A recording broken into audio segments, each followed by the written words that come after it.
ఇంకొకసారి ఎక్కడన్నా నువ్వు పోయినప్పుడు జై జైలు పలికించుకుంటూ ఎవరైనా చనిపోతే ఆ కుటుంబంతో ఏ విధంగా కూర్చొని పరామర్శించాలనేది కూడా తెలియని వ్యక్తి నువ్వని కూడా చెప్తున్నావు.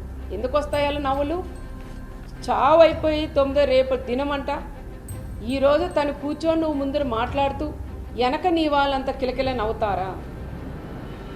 వాళ్ళు ప్రాణం పోగొట్టుకొని ఆ కుటుంబం ఏడుస్తుంటే నీ వాళ్ళు నీతో పాటి నీకు నవ్వేది తెలీదు, ఏడ్చేది తెలీదు, రెండింటికి సంబంధం లేకుండా నువ్వు అక్కడ కూర్చొని ఆ కుటుంబాలను ఆ విధంగా మీ వాళ్ళందరూ కూడా నవ్వుకుంటూ వాళ్ళని పరామర్శించేది కూడా అది కరెక్ట్ కాదని మరొకసారి జగన్ రెడ్డి కూడా తెలియజేసుకుంటూ, మా గ్రామాల్లో చిచ్చులు పెట్టావు, చిచ్చులు పెట్టొద్దు అన్నావు, పెట్టావు.